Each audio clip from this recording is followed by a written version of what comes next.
ذنوبكم ومن يطع الله ورسوله فقد فاز فوزا عظيما أما بعد فإن أصدق الحديث كتاب الله وخير الهدي هدي محمد صلى الله عليه وسلم وشر الأمور محدثاتها وكل محدثة بدعة وكل بدعة ضلالة وكل ضلالة في النار أما بعد فأعوذ بالله من الشيطان الرجيم بسم الله الرحمن الرحيم الذين يتبعون الرسول النبي الأمي الذي يجدونه مكتوبا عندهم في التوراة والإنجيل يأمرهم بالمعروف وينهاهم عن المنكر ويحل لهم الطيبات ويحرم عليهم الخبائث ويضع عنهم إصرهم والأغلال التي كانت عليهم فالذين آمنوا به وعزروه ونصروه واتبعوا النور الذي أنزل معه أولئك هم المفلحون মহান আল্লাহ সুবহানাহু ওয়া তাআলা শুকর আদায় করছি, তিনি আমাদেরকে আজকের জুমায় উপস্থিত হওয়ার তৌফিক দান করেছেন। সবাই বলি আলহামদুলিল্লাহ। এবং রাসূলুল্লাহ সাল্লাল্লাহু আলাইহি ওয়াসাল্লাম এর উপর দরুদ এবং সালাম বর্ষিত হোক। আল্লাহুম্মা সাল্লি ওয়া সাল্লিম আলা নাবিয়িকা মুহাম্মদ আল্লাহুম্মা সাল্লি আলাইহি আল্লাহুম্মা বারিক আলাইহি। মহানবী সাল্লাল্লাহু আলাইহি ওয়াসাল্লাম তিনি আমাদের জন্য আল্লাহ সুবহানাহু ওয়া তাআলার পক্ষ থেকে রহমত হিসেবে এসেছেন। আল্লাহ নিজেই বলেছেন, ওয়ামা আরসালনাকা ইল্লা রাহমাতাল লিল আলামিন, আমরা আপনাকে কেবলই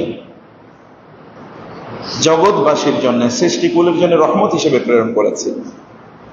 সালফে সালিহিন তারা এই রহমতের ব্যাপারে তারা বলেছেন যে এই রহমত মানে কি? মানে হচ্ছে সৃষ্টিকুলে এমন কিছু নাই যারা রাসূলুল্লাহ সাল্লাল্লাহু আলাইহি ওয়াসাল্লাম এর মাধ্যমে উপকৃত হয়নি। এই যেমন ধরুন, আমরা প্রাণীকুলের সাথে কেমন আচরণ করব, পরিবেশের সাথে কেমন আচরণ করব, অন্যান্য মানুষের সাথে কেমন আচরণ করব, সবকিছু আল্লাহ রাসূল সাল্লাল্লাহু আলাইহি ওয়াসাল্লাম আমাদেরকে বলে দিয়েছেন। তিনি বলেছেন পিঁপড়া যেন আমরা না মারি। তিনি অপছন্দ করতেন পিঁপড়া মারা, তিনি অপছন্দ করতেন মৌমাছি মারা। এখন যেমন ধরেন অনেক জায়গায় মৌচাক থেকে মধু আহরণের জন্য সেখানে ধোঁয়া দেওয়া হয়, এতে অনেক মৌমাছি মারা যায়, অথবা সেখানে আগুন দেওয়া হয় তাতে মারা যায়, অথবা এমনিতে মানুষ সেগুলোকে বিভিন্নভাবে মারে। এটা রাসূল নিষিদ্ধ করেছেন। হুদহুদ পাখিকে মারা তিনি নিষিদ্ধ করেছেন। তিনি বলেছেন আল্লাহ উসফুর অর্থাৎ চড়ুই পাখি কেউ যেন অপ্রয়োজনে হত্যা না করে। যদি কারো প্রয়োজন হয় তাহলে জবাই করবে, খাবে, নো প্রবলেম। তার মানে তার আচরণটি বিভিন্ন প্রাণীর প্রতি পর্যন্ত ছিল, যেন সেগুলোর প্রতি যেন আমরা অন্যায় আচরণ না করি। মানুষের সাথে আমাদের আচরণ কেমন হবে সেটি তো আছে, সেটি তো তিনি বলেছেনই। অতএব এ কারণে কেউ একজন, মানে এমন একটি বর্ণনাও আছে আমি দেখেছি, জিবরিল আলাইহিস সালাম বললেন, আল্লাহ তাআলা বলেছেন যে রাসূল সাল্লাল্লাহু আলাইহি ওয়াসাল্লাম জিবরিলকে প্রশ্ন করলেন, জিবরিল, আল্লাহ যে বললেন ওয়ামা আরসালনাকা ইল্লা রাহমাতাল লিল আলামিন, সবার জন্য, সৃষ্টিগুলোর সকলের জন্য আল্লাহ আমাকে রহমত হিসেবে প্রেরণ করেছেন, তো আপনার জন্য আমি কিভাবে রহমত হলাম? তিনি বললেন, ইয়া রাসূলুল্লাহ, আপনি দেখেন না আল্লাহ তাআলা কোরআনে আমার প্রশংসা করেছেন, আল্লামাহু শাদীদুল কুওয়া যু মিররাতিন ফাস্তাওয়া ওয়া হুয়া বিল উফুকিল আলা নাযালা বিহির রূহুল আমিন আলা কলবিকা বিলিসানিন আরাবিয়্যিন মুবিন মান কানা আদুওয়ান লিল্লাহি ওয়া মালাইকাতিহি ওয়া জিবরিল ওয়া মিকালা তানাজ্জালুল মালাইকাতু ওয়ার রূহু ফিহা বিইذনি রাব্বিহিম মিন কুল্লি আমর। বারবার দেখেন না কোরআনে আল্লাহ সুবহানাহু ওয়া তাআলা আমার প্রশংসা করেছেন, মুতাইন সাম্মা আমিন ওয়া মা সাহিবুকুম বিমাজনুন। আল্লাহ তাআলা যে বলেছেন আমাকে সকল ফেরেশতারা অনুসরণ করে, আমি বিশ্বস্ত, আল্লাহ যে বলেছেন এগুলোই তো আমার প্রশংসা, আপনার কারণে আমি প্রশংসা প্রাপ্ত হয়েছি। মর্যাদার লেভেলটা হচ্ছে রাসূলুল্লাহ সাল্লাল্লাহু আলাইহি ওয়াসাল্লাম সেরকম। যদি জিবরিল আমিনও রাসূলুল্লাহ সাল্লাল্লাহু আলাইহি ওয়াসাল্লামের মাধ্যমে এতটা সম্মানিত এবং প্রশংসিত হতে পারেন, কারণ তিনি কোরআন নিয়ে এসেছেন, তিনি রাসূলের কাছে এসেছেন, তাহলে আমরা কেমন সম্মানিত এবং মর্যাদাবান হওয়ার কথা বলেন। আমি গত কয়েকদিন আগে একটি বই পড়ছিলাম, রাসূলুল্লাহ সাল্লাল্লাহু আলাইহি ওয়াসাল্লামের উপর একজন অমুসলিম তার জীবনী তিনি লিখছিলেন। লেখার পর তিনি বললেন, আমি মুহাম্মদুর রাসূলুল্লাহ সাল্লাল্লাহু আলাইহি ওয়াসাল্লাম, তিনি তো সাল্লাল্লাহু আলাইহি ওয়াসাল্লাম বলেন, আমরা বলছি কারণ আমাদের জন্য বলা ফরজ, ওয়াজিব। তিনি বললেন, আমি মুহাম্মাদের উপর সাল্লাল্লাহু আলাইহি ওয়াসাল্লাম একটি বই লিখেছি, এর মাধ্যমে আমি মুহাম্মদ সাল্লাল্লাহু আলাইহি ওয়াসাল্লামের সম্মান বাড়াইতে পারি না। সম্মান আমি বাড়ানোর জন্য বইটা লিখিনি, বরং বইটা আমি লিখেছি পৃথিবীর সকল সম্মানিত জ্ঞানী গুণী ব্যক্তিরা তার নামে বই লিখেছে এবং তাদের মর্যাদা আরো বেড়েছে। আমি অন্তত ওই সকল সম্মানিত লোকদের অন্তর্ভুক্ত হতে চাই যারা তার নামে লেখার কারণে তাদের সম্মান বেড়েছে। তার নামে লেখার কারণে তাদের সম্মান বেড়েছে, আমি কেবল তাদের অন্তর্ভুক্ত হতে চাই। আমি লিখলে ওনার ক্রেডিট বা সম্মান বাড়বে এরকম কখনোই না।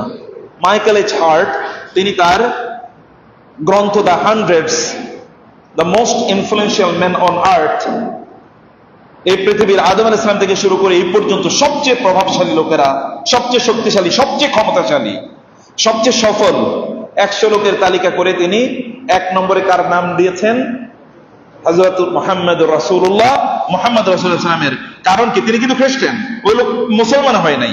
তিনি বলেছেন এই জন্যে, কারণ আমি দেখেছি অ্যানালাইসিস করে ধর্ম এবং দুনিয়া, দিন এবং দুনিয়া, এই দুই দৃষ্টিতে মুহাম্মদুর রাসূলুল্লাহ সাল্লাল্লাহু আলাইহি সাল্লাম মানব জাতির জন্য যে অবদান এবং প্রভাব রেখেছেন, কারো পক্ষে এমনকি সম্মিলিত সকল মানুষ মিলিয়েও এতটুকু তার চিঠি ফোটা প্রভাব তৈরি করতে পারে না। এত প্রভাব তিনি তৈরি করছেন। 1500 বছর আগে মারা গিয়েছেন, এখনো তার রেখে যাওয়া আদর্শ, এটা কি আরো বেশি প্রয়োজন নাকি একটু প্রয়োজন কমে গেছে? কি আপনার কথা বুঝেন? আমার কথা কি প্রয়োজন, তার কি প্রয়োজন কমেছে না বেড়েছে?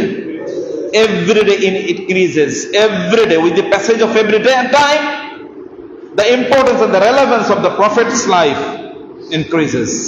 প্রত্যেকটা মুহূর্ত যায়, তার জীবন আমাদের জন্য আরো প্রাসঙ্গিক, আরো প্রয়োজনীয়, আরো আবশ্যকীয় হয়ে ওঠে। তার জীবনীটা হচ্ছে একটা উন্মুক্ত বইয়ের মতো, খোলা একটা বইয়ের মতো। পৃষ্ঠা খুললে যেমনি ভাবে পড়া যায়, তার বই, তার জীবনীটা এরকম উন্মুক্ত। পৃষ্ঠা খোলা লাগে না, পড়লেই চলে, দেখলেই হয়। এমন একজন ব্যক্তি, তার জীবনের এমন কোন অঙ্গন নাই যেটা আমাদের জন্য আদর্শ না। আমাদের অনেক কিছু থাকে যেটা আমরা মানুষের কাছে প্রকাশ করতে চাই না, ভয়ে, লজ্জায়। এবং আলাফ লোকের, আমাদের সালাফরা তার এই কথা বলতেন, তোমরা আমাকে ভালো মানুষ মনে করো, তোমরা যদি আমার গোপনীয়তা জানতা তাইলে এত দুর্গন্ধ বের হতো আমার শরীর থেকে যে তোমরা আমার থেকে দূরে সরে যেতাম। আল্লাহ ওয়ালারা, কারণ তাজকিয়া করা তো জায়েজ নেই, তারা তাদের নিজেদের প্রশংসা করতেন না। তারা বলতেন যে তোমরা মনে করছো আমি ভালো মানুষ, তোমরা যদি জানতে আমি কেমন, তাহলে দুর্গন্ধে আমার কাছ থেকে দূরে সরে যেতে। কিন্তু আল্লাহ রাসূল সাল্লাল্লাহু আলাইহি ওয়াসাল্লাম ভিন্ন প্রকৃতির। তিনি এমনকি তার রাতে তার স্ত্রীদের সাথে কি আচরণ করতেন সেটাও তিনি বলে দিয়েছেন, বলেন নাই? আপনাকে আমার কথা বুঝতেছেন? বলেছেন কিনা? বলেছেন। প্রাইভেট লাইফ, ব্যক্তিগত জীবন, গোপন জীবন কেমন চলতো তাও তিনি বলে দিয়েছেন। কোথাও কোন একটি জায়গাও অস্পষ্ট তিনি রাখেন নাই। যুদ্ধের ময়দানে কি হবে, এমনকি রাষ্ট্র পরিচালনায় কি হবে, শত্রুদের সাথে কি হবে, বন্ধুদের সাথে কি হবে, যুদ্ধবন্দীদের সাথে কি হবে, রাতের বেলা তিনি কি স্বপ্নে দেখেছেন সেগুলো পর্যন্ত মানুষকে বলে দিতেন। আমরা কি সব স্বপ্ন বলি নাকি? No, never. কিন্তু তিনি তার স্বপ্নগুলো বলে দিতেন। আবার আল্লাহ তাআলাও সেই স্বপ্নের ব্যাখ্যা আবার কোরআনের মাধ্যমে জানিয়ে দিতেন। লাকাদ সাদাকাল্লাহু রাসূলাহুর রুইয়া বিল হাক্কি লাতাদখুলুন্নাল মাসজিদাল হারামা ইনশাআল্লাহু আমিনিনা মুহাল্লিকিনা রুউসাকুম ওয়া মুকাসসিরিন। আপনি স্বপ্নে দেখেছেন না আপনি বাইতুল্লাহ জিয়ারত করবেন, যান, আমি সেই স্বপ্নকে সত্যে বাস্তবায়ন করলাম, এবার আপনি বাইতুল্লাহ জিয়ারতে যান। স্বপ্ন পর্যন্ত কোরআনের আয়াত হয়ে যায়, তার পরিবারের ঘটনাগুলো পর্যন্ত কোরআনের আয়াত হয়ে যায়। তার স্ত্রীর বিরুদ্ধে মিথ্যা অপবাদ দিলে আল্লাহ সুবহানাহু ওয়া তাআলা সূরাতুন নূরের 16টি আয়াত নাযিল করে দেন, যেগুলো মুসলমানরা কিয়ামত পর্যন্ত পড়তে থাকবে। তার জীবনের কোন অঙ্গন নাই যেটা আমাদের জন্য আদর্শ না। তার উপর দরুদ পড়া এটা শ্রেষ্ঠতম ইবাদত। তার উপর যদি দরুদ না পড়া হয় তাইলে মানুষ সবচেয়ে বেশি কৃপণ আকারে কিয়ামতের দিন আল্লাহ তাআলার কাছে উত্থিত হবে। জুমাবারের অন্যতম প্রধান একটা আমল কি বলেন তো? রাসূলের উপর বেশি বেশি ফাকসিরু আলাইয়া মিনাস সালাত ফাইন্না সালাতাকুম তুরাদু আলাইয়া। তোমরা জুমাবারে আমার উপর বেশি বেশি দরুদ পড়ো, তোমাদের দরুদগুলো আমার কাছে উপস্থাপন করা হয়। তিনি বলেছেন মান সাল্লা আলাইয়া ওয়াহিদান সাল্লাল্লাহু আলাইহি আশরান। কেউ যদি আমার উপর একবার দরুদ পড়ে তাহলে আল্লাহ তাআলা তাকে 10 বার রহম করেন, অনুগ্রহ করেন। মানে তার ব্যক্তিত্ব, তার মর্যাদা, তার সম্মান এর লেভেলটা এরকম। তিনি আমাদের জীবনে প্রত্যেকটা অঙ্গে এতটা প্রাসঙ্গিক, যতটা প্রাসঙ্গিক আমাদের পিতামাতাও না, যতটা প্রাসঙ্গিক না তার চেয়ে হাজার কোটি কোটি কোটি কোটি গুণ বেশি প্রাসঙ্গিক তিনি। তাকে ভালোবাসা ফরজ। তাকে ভালো না বাসলে ঈমান থাকবে? ঈমান থাকবে না। আপনার মা বাবাকে আপনি ভালো না বাসলেও আপনার ঈমান যাবে না, কবিরা গুনাহ হবে। আপনার স্বামী স্ত্রীকে ভালো না বাসলে, সন্তানকে ভালো না বাসলেও আপনি কাফের হয়ে যাবেন না, কবিরা গুনাহ হবে। কিন্তু রাসূলকে ভালো না বাসলে কি হবে? কি হবে? কাফের হয়ে যাবে লোক। তাকে ভালোবাসতে হয়, এটা ফরজ। কুল ইন কুনতুম তুহিব্বুনাল্লাহ ফাত্তাবিউনি ইউহিব্বুকুমুল্লাহ ওয়া ইয়াগফির লাকুম যুনুবাকুম। তার প্রত্যেকটা বক্তব্য, তার প্রত্যেকটা আচরণ, এটা মানা আমাদের জন্য ফরজ, কারণ তার জীবনীটাই আমাদের জন্য আদর্শ। লাকাদ কানা লাকুম ফি রাসূলিল্লাহি উসওয়াতুন হাসানাহ। রাসূল সাল্লাল্লাহু আলাইহি ওয়াসাল্লামের মধ্যে তোমাদের জন্য উত্তম আদর্শ রয়েছে। এখনকার আমাদের মুসলমানরা, মুসলিম নামধারী দেশগুলো তথাকথিত সেকুলারিজম, ক্যাপিটালিজম, সোশ্যালিজম, মার্কসিজম ইত্যাদিকে তারা আবিষ্কার করে এগুলোকে তাদের কর্মপন্থা বানায়। এগুলোকে মুসলমানদের অর্থ দিয়ে তাদের পার্লামেন্টে এই জাতীয় জিনিসের পক্ষে তারা আইন বানায়, আপনাদের এবং আমাদের অর্থ দিয়ে। অথচ এটা করার সাথে সাথে লোকেরা কাফের হয়ে যায়। মুসলিম নামধারী কিন্তু তারা কাফের হয়ে যাচ্ছে। রাসূলুল্লাহ সাল্লাল্লাহু আলাইহি ওয়াসাল্লামের বিধানের বিরোধিতা করে। তার বিধান কি আর এখন আমাদের জন্য প্রযোজ্য? সিলেবাসে তার জীবনী থাকে না, এগুলোকে উৎখাত করা হয়। সাথে সাথে এই সকল লোকেরা বিদ্বেষবশত যদি এটা করে তাহলে কাফের হয়ে যায়, ঈমানের গণ্ডি থেকে তারা বের হয়ে যায়। রাসূলের জীবনী না থেকে সেখানে যদি ঠাকুরদের জীবনী আসে, তাহলে কোন ব্যক্তি যদি ইচ্ছাকৃতভাবে এটা করে এবং মুসলমান যদি এটাকে সন্তুষ্টভাবে মেনে নেয়, তাহলে সে সাথে সাথে ইসলাম থেকে খারিজ হয়ে যায়। কারণ আল্লাহ রাসূলের জীবনী পড়া আমাদের জন্য ফরজ, তার জীবনী জানা আমাদের জন্য ফরজ। তার জীবনী যদি কেউ না জানে, তাহলে এক ফোঁটা ইসলাম জানবে না, বুঝবে না। তার গোটা জীবনীটি আমাদের জন্য ইসলাম। তার জীবনের বাইরে এক ফোঁটা ইসলামও নাই। তার 23 বছরের জীবনটাই ইসলাম। তার 23 বছরের জীবনটাই কি? ইসলাম। আল ইয়াউমা আকমালতু লাকুম দীনাকুম ওয়া আতমামতু আলাইকুম নি'মাতি ওয়া রাদিতু লাকুমুল ইসলাম দীনা। তার জীবনীটা ইসলাম। সাহাবায়ে কেরামরা কোন ইউনিভার্সিটিতে পড়েছেন? আপনি বিশ্বের নামি দামি ইউনিভার্সিটিতে পড়াবেন এবং এটা হাম্পি ধাম্পি অনেক কিছু। তার ছাত্ররা, তার সাহাবীরা কোন বিশ্ববিদ্যালয়ে পড়েছেন বলেন তো? কয়টা বিশ্ববিদ্যালয়ে পড়ছেন? কয়টা সাবজেক্ট পড়েছেন? আপনারা বুঝেন নাই কথা আমার? তার ছাত্ররা কয়টা সাবজেক্টে পড়েছেন? ওই যে মদিনার মসজিদে নববী, এই মসজিদে নববীর খেজুর পাতার ছাউনি দিয়ে ঘেরা একটা ঘর, যার অধিকাংশ অংশটাই উন্মুক্ত, খোলা। মসজিদ নববীর অধিকাংশ ছাদ ছিল না, একটা অংশ মাত্র ছাদ, বাকি অংশ ছাদ পর্যন্ত নাই। সেখানে এই পৃথিবীর শ্রেষ্ঠতম লোকেরা তৈরি হয়েছে। সেখানে আবু বকর তৈরি হয়েছে। গোটা পৃথিবীর সকল মানুষকে একত্রিত করলে একটা আবু বকরের পায়ের ধুলা পর্যন্ত হয় না। সেখানে ওমরের মতো ব্যক্তি হয়েছে, যে ওমর এই গোটা পৃথিবীর সকল শাসকদেরকে, সকল প্রেসিডেন্ট, প্রাইম মিনিস্টারদেরকে একত্রিত করলে ওমর একটা পায়ের আঙ্গুলের সমান পর্যন্ত হবে না। এখানে তৈরি হয়েছে। সেখানে একটা ওসমান তৈরি হয়েছে, যার দানশীলতা গোটা পৃথিবীর সকল মানুষের দান একত্রিত করলে হয় না। সেখানে আলী তৈরি হচ্ছে, গোটা পৃথিবীর মানুষের জ্ঞান একত্রিত করলো আলীর জ্ঞান সমান হয় না। এরকম মানুষ সেখানে তৈরি হচ্ছে। খালেদ ইবনে ওয়ালিদ, এমন কোন যুদ্ধ নাই, যুদ্ধের সেনাপতি, সেনাপ্রধান, কোটি কোটি কোটি কোটি সেনাপতি একত্রিত করলো একটা খালেদ ইবনে ওয়ালিদের পায়ের ধুলার পর্যন্ত না। এরকম মানুষ এখানে তৈরি হচ্ছে না? কোথায় তৈরি হয়েছে? কোন বিশ্ববিদ্যালয়ে? কোন বিশ্ববিদ্যালয়ে তৈরি হচ্ছে? একটাই মাত্র বিশ্ববিদ্যালয়, ইউনিভার্সিটি অফ মুহাম্মদ সাল্লাল্লাহু আলাইহি ওয়াসাল্লাম, মুহাম্মদ নামক বিশ্ববিদ্যালয়। সেই মুহাম্মদের নাম কোনো সিলেবাসেই নাই, সেই মুহাম্মদের নামে কোনো সাবজেক্টেই নাই।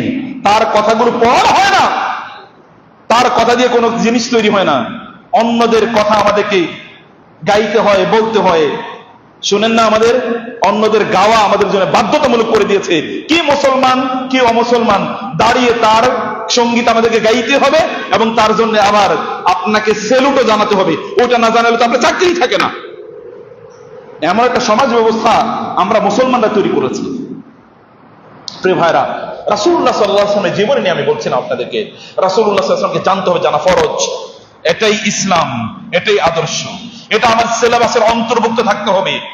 সাহাবায়ে কেরাম রাদিয়াল্লাহু তাআলা আনহুম, সাদ ইবনে আবি ওয়াক্কাস রাদিয়াল্লাহু তাআলা আনহু বিখ্যাত সাহাবী, আশারে মুবাশশারের অন্তর্ভুক্ত। তিনি তার নাতিদেরকে রাসূলের জীবনী শেখাতেন। আলী রাদিয়াল্লাহু তাআলা আনহু তার ছেলেকে, হুসাইন রাদিয়াল্লাহু তাআলা আনহুকে রাসূল সাল্লাল্লাহু আলাইহি ওয়াসাল্লামের জীবন, নাতিকে শিখাতেন। ছেলেকে নানার জীবনী বলতেন, তোমার নানা এরকম এরকম করেছে। এটা তারা তাদের সময়ই তাদেরই নবী তাদের মধ্যে বসবাস করেছেন, তারপরে তারা বলতেন। আর এখন তো আমাদের কোথাও বলারই কোনো সুযোগ নাই, কোথাও নাই। আপনি বিশ্ববিদ্যালয় থেকে শুরু করে একেবারে ক্লাস 1 পর্যন্ত গিয়ে দেখেন কোথাও রাসূলের আলোচনাই নেই। এটা হারাম করে দেওয়া হয়েছে, এটা নিষিদ্ধ করে দেওয়া হয়েছে। কিন্তু আপনাদের কাজ কি? আপনাদেরকে জানতে হবে। আপনারা এবং আমরা ওই গড্ডালিকা প্রবাহে বেসে গিয়েছি। আল্লাহ রাসূলের তার দেয়া সিলেবাস পড়লে কি মানুষ মানুষ হয় না? এর আগে গোটা পৃথিবী শাসন করছে কারা? এখন তো আরেকজনের পা চুয়ে চুয়ে, আরেকজনের পা চেটে চেটে আমাদেরকে ক্ষমতায় থাকা লাগে, অথবা আমাদেরকে ক্ষমতা থেকে যাওয়া লাগে।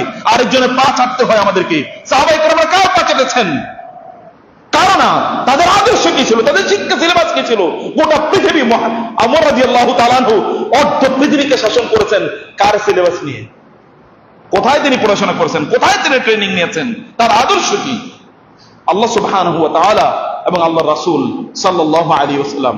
প্রিয় ভাইরা, সম্মানিত বোনেরা আমার, সেই কারণে আপনাদের সন্তানদেরকে আপনি কিভাবে তৈরি করবেন, নির্মাণ করবেন, সেটা আলোচ্য বিষয়। আমি আজকে সেই কথাই কেবল আপনাদেরকে কিছু সময়ের মধ্যে বলবো। রাসূলুল্লাহ সাল্লাল্লাহু আলাইহি ওয়াসাল্লাম কতটা রেলেভেন্ট, তার জীবনে জানা ফরজ আবার বলে রাখলাম। কোরআন যদি পড়তে হয় এবং বুঝতে হয়, তাহলে তাকে বুঝতে হবে। তাকে বোঝা ছাড়া কোরআনের একটা আয়াতও বুঝবেন না। আলিফ লাম মিমের অর্থই বুঝবেন না, ওয়াদ-দুহায়ের অর্থই বুঝবেন না। যালিকাল কিতাব মানে কি? কোন কিতাবের কথা বলা হয়েছে? এই কিতাব কার উপর নাজিল হয়েছে? কোন প্রেক্ষাপটে নাজিল হয়েছে? এই কিতাবকে তিনি কিভাবে বুঝেছেন?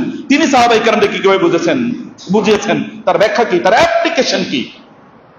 কিচ্ছু বুঝবেন না, কিচ্ছু বুঝবেন না আপনি যদি তাকে না চেনেন, তাকে যদি না জানেন।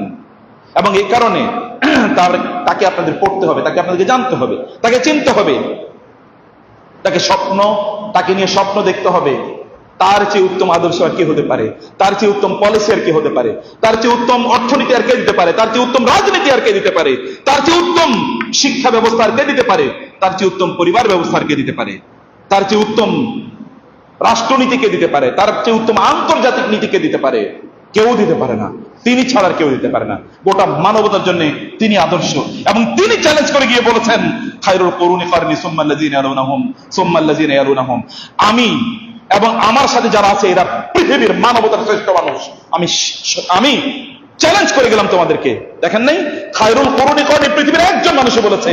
আর আমরা বহুত মানুষের দেখি তাদের চারপাশে যা ছিল তারা সব চোর বাটপার, সব চোর বাটপার। অথচ আল্লাহ রাসূলের কথা একবার চিন্তা করেন, তিনি বলতে পেরেছেন খায়রুল কুরুনি কারনি, আমার জাতি হলো শ্রেষ্ঠতম জাতি। এবং জাতির অবস্থা দেখেন, একজন মানুষের উপরই যদি আপনি কেবল একজনকেই কেবলমাত্র যদি আপনি আস্থায় আনেন, তাহলে দেখবেন তার প্যারালাল আরেকটা মানুষ নাই। একটা আবু বকরের মধ্যে পৃথিবীতে আর কেউ নাই, অথবা একটা আব্দুর রহমান ইবনে আওফের মধ্যে কেউ নাই, অথবা একজন তালহার মধ্যে কেউ নাই, একজন জুবাইরের মধ্যে কেউ নাই, একজন আয়েশার মধ্যে কেউ নাই, একজন ফাতেমাতুজ জাহরার মধ্যে কেউ নাই। এই গোটা পৃথিবীতে চষে বেড়ালে আপনি খুঁজে পাবেন না। এটা তৈরি করেছেন তিনি। কিভাবে তিনি তৈরি করলেন? কিভাবে তিনি বানালেন? সে আদর্শ কই? সে আদর্শ আপনাকে বোঝা দরকার, জানা দরকার। রাসূলুল্লাহ সাল্লাল্লাহু আলাইহি ওয়াসাল্লাম তিনি কি পছন্দ করতেন, কি অপছন্দ করতেন, এটা মূলত আমি আজকে আপনাদেরকে বলতে চাই। রাসূল ইসলাম কি পছন্দ করতেন, কি অপছন্দ করতেন, এটা কমপক্ষে ধরেন 15-20 ঘন্টার একটা লেকচার। আমি যতটুকু সম্ভব এটাকে সামারাইজ করে আপনাকে বলতে চাই। তিনি ঈমানকে খুবই ভালোবাসতেন। ঈমানকে কি করতেন? আল্লাহুম্মা হাব্বিব ইলাইনাল ঈমান ওয়া যায়্যিনহু ফি কুলুবিনা। তিনি বলতেন, হে আল্লাহ, ঈমানকে আমাদের অন্তরে আপনি ভালোবাসার জিনিস বানিয়ে দেন, ঈমানকে ভালোবাসার জিনিস বানিয়ে দেন। ভাইরা আমার, শুনুন ভালো করে, আপনাদের পোলাপাইন কি পড়েছে, কি পড়ছে স্কুল, কলেজ, ইউনিভার্সিটি, মাদ্রাসায়, তার চেয়ে বড় কথা হলো আপনি কি তাদেরকে পড়াচ্ছেন। আনতুমিনা বিল্লাহি ওয়া মালাইকাতিহি আমানার রাসূল বিমা উনজিলা ইলাইহি মির রাব্বিহি ওয়াল মুমিনুন। আল্লাহ রাসূল সাল্লাল্লাহু আলাইহি ওয়াসাল্লাম ঈমানকে সবচেয়ে বেশি ভালোবাসতেন। ঈমান ছাড়া বাঁচার কোন উপায় আছে? ঈমান ছাড়া বাঁচার কোন উপায় আছে? বহুত লোক খাসিরাত দুনিয়া ওয়াল আখিরাত, দুনিয়ায় অপমানিত, আখিরাতেও অপমানিত। আর একদল লোকের মর্যাদা আল্লাহ তাআলা দুনিয়াও বাড়িয়ে দিয়েছেন। ইয়ারফাউল্লাহুল্লাযিনা আমানু মিনকুম ওয়াল্লাযিনা উতুল ইলমা দারাজাত। যারা ঈমান এনেছে আল্লাহ তাআলা দুনিয়া তাদের মর্যাদা বাড়িয়ে দিয়েছেন। আখিরাতের মর্যাদার অবস্থা কি? ওটা কোনো অতুলনীয়, আল্লাহ ছাড়া কেউ জানে না আখিরাতের মর্যাদাটা কি।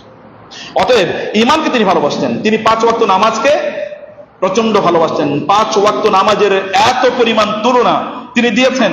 নামাজের মর্যাদা এরকম রাসূল সাল্লাল্লাহু আলাইহি ওয়াসাল্লামের কাছে ছিল, তিনি বেলালকে বলতেন, আকিমিস সালাতা আরিহনা বিহা জুইলাত কুররাতু আইনি ফিস সালাত। নামাজ এর মধ্যে আমার অন্তরের প্রশান্তি আল্লাহ তাআলা তৈরি করে দিয়েছেন। যখনই আমার মন খারাপ হয় তখন আমি নামাজে দাঁড়িয়ে যাই, আল্লাহ তাআলা তাকে ডেকে নিয়েছেন তার সাথে কথোপকথনের জন্য। যেটা মেরাজের ঘটনা আপনি জানেন, মেরাজে আল্লাহ তাআলা তার রাসূলকে উপহার দিয়েছেন, গিফট দিয়েছেন। কি গিফট দিয়েছেন বলেন তো? নামাজ গিফট দিয়েছেন। নামাজ আল্লাহ তাআলা দুনিয়াতেই তো তার রাসূলকে দিতে পারতেন, জিহাদের মতো জিনিস দুনিয়াতে নাজিল হয়েছে, কিন্তু সালাত আল্লাহ তাআলা আসমানে গিয়ে সপ্ত আকাশের উপরে তার কাছাকাছি নিয়ে তিনি তার উপর সালাতের গিফটটা তাকে প্রদান করেছেন। নামাজ, as-salatu was-salatu wa ma malakat aymanukum, নামাজ। তার মৃত্যুর সময় তিনি বারবার বলছেন, ইয়া উম্মতি, আমার উম্মত, নামাজ নামাজ, নামাজকে তোমরা পরিত্যাগ করো না। নামাজ, নামাজ এখন সমাজেও নাই, রাষ্ট্রেও নাই, পরিবারেও নাই, নিজেদের জীবনেও নাই। নামাজ তো এখন সবার চেয়ে কম গুরুত্বপূর্ণ জিনিস, সবচেয়ে কম গুরুত্বপূর্ণ জিনিস। এটা আলোচনা আসেনি, কোথাও এটা নিয়ে আলোচনা হয় নাই। বরং এমন একটা সমাজ, আমাদের এই বাংলাদেশেও এমন একটা সমাজ ছিল, এখনো তাদের প্রেতাত্মারা আছে, যেখানে নামাজীদেরকে সবচেয়ে ঘৃণা করা হতো। নামাজকে, ফজরের নামাজ যাদের পড়ছে তাদেরকে লিস্ট করা হতো যে এই লোক ফজরের নামাজ পড়ছে, অতএব জঙ্গি। জঙ্গি হওয়ার একটা সম্ভাবনা আছে, অথবা আমাদের আদর্শ বিরোধী সম্ভাবনা আছে। এরকম মানসিকতা লোকজনের মধ্যে ছিল, এখনো বহু লোকজনের মধ্যে এরকম মানসিকতা আছে। নামাজ পড়ায় সেখানে ত্রুটিপূর্ণ ছিল, নামাজের বিরোধিতা করলেই তারা সেলুট পাইতো সেখানে। ব্যক্তিগতভাবে আমরা নিজেরাও একটা সাফারার। বিশ্ববিদ্যালয়ে, ঢাকা বিশ্ববিদ্যালয়ে নামাজ পড়াতে চাইছিলাম, ওই যে ইস্তেসকার নামাজ, আপনারা জানেন, বৃষ্টি প্রার্থনার নামাজ, অনুমতি দেওয়া হয় না। রাত্রে 11:30টায় ফোন করে আমাদেরকে বলা হয়েছে, না এখানে নামাজ পড়াতে পারবেন না, এখানে গান বাদ্য হলে চলবে, এগুলো নামাজ চলবে না, কোরআন তেলাওয়াত চলবে না, এগুলো চলবে না, অন্য কিছু চলবে। প্রিয় ভাইরা, রাসূল সাল্লাল্লাহু আলাইহি ওয়াসাল্লামের কাছে এটা সবচেয়ে প্রিয় জিনিস ছিল। রাসূলুল্লাহ সাল্লাল্লাহু আলাইহি ওয়াসাল্লাম তিনি যেই কাজটা ধরতেন এই কাজটা কখনো ছাড়তেন না। আমাদের তো উত্তেজনা হলো কবে? লাইলাতুল কদর আর নতুন করে আবিষ্কৃত কি বলে, শবে বরাত। এগুলোতে আমাদের উত্তেজনা এমন বাড়ে, সারা রাত ধরে নামাজ পড়ি, এরপরে আর জীবনে কোনোদিন নামাজ পড়ে না। কিছু কিছু লোক তো কেবল জুমাবারের মুসলমান, জুমার কেবল নামাজ পড়ে, আবার কিছু কিছু নামাজ পড়ে কবে? কেবল ঈদের দিন, আর কোনোদিন নামাজ পড়ে না। আল্লাহ রাসূল সাল্লাল্লাহু আলাইহি ওয়াসাল্লাম তিনি নামাজ তো চিন্তাই করে যান, এটা ছাড়া তো প্রশ্নই আসে না। সাধারণত তিনি যে নফল ইবাদত গুলো করতেন এগুলো তিনি কোনোদিনই ছাড়তেন না, যা তিনি করতেন তা তিনি কোনোদিনই ছাড়তেন না। রাসূলুল্লাহ সাল্লাল্লাহু আলাইহি ওয়াসাল্লাম কে প্রশ্ন করা হলো যে সর্বোত্তম আমল কি, আপনার কাছে সবচেয়ে প্রিয় আমল কি? তিনি বলেছেন আদওয়ামুহা ওয়া ইন পাল্লা।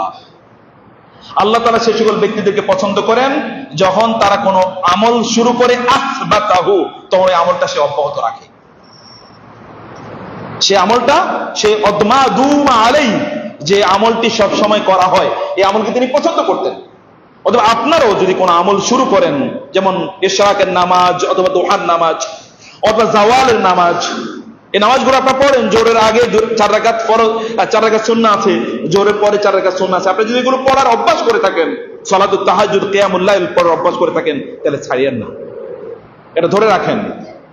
রাসূলুল্লাহ সাল্লাল্লাহু আলাইহি ওয়াসাল্লাম সকল অবস্থায় তিনি সালাতে ছুটে যেতেন, কারণ সালাতে ইযা কামা আহাদুকুম ইন্না আহাদাকুম ইযা কামা ইলা সালাতি ফাইন্নামা ইউনাজি রাব্বাহু। কেউ যদি নামাজে দাঁড়ায় তাহলে কার সাথে কথা বলে? কার সাথে কথা বলে? আল্লাহর সাথে কথা বলে। আল্লাহর সাথে আপনি কথা বলছেন, আর কারোর সাথে আপনি কথা বলছেন না। রাসূলুল্লাহ সাল্লাল্লাহু আলাইহি ওয়াসাল্লাম যখনই নামাজের সময় হতো তখনই তিনি নামাজ পড়াটাকে ভালোবাসতেন। নামাজের সময় হয়ে গেছে তখনই তিনি নামাজ পড়তেন।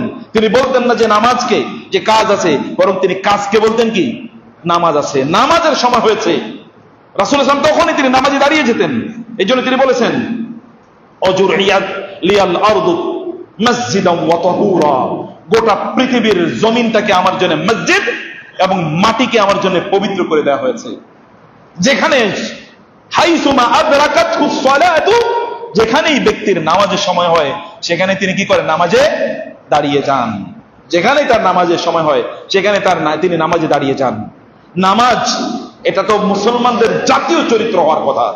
আল্লাযীনা ইম্মাক্কান্নাহুম ফিল আরদি আকামুস সালাতা ওয়া আতাউয যাকাতা ওয়া আমারু বিল মারুফ ওয়া নাহাউ আনিল মুনকার। যারা রাষ্ট্র পরিচালনা করে তাদের 4টা দায়িত্ব বলে আল্লাহ তাআলা সূরাতুল হজ উল্লেখ করেছেন। 1 নম্বর দায়িত্ব, তারা নামাজকে কায়েম করে। নামাজ কায়েম করে মানে কেবল নিজেই নামাজ পড়ে এরকম না, রাষ্ট্রীয়ভাবে যেন নামাজ পড়া হয় সে ব্যবস্থা তারা করেন, সে নির্দেশনা তারা দেন। রাসূলুল্লাহ সাল্লাল্লাহু আলাইহি ওয়াসাল্লাম তাই করেছেন।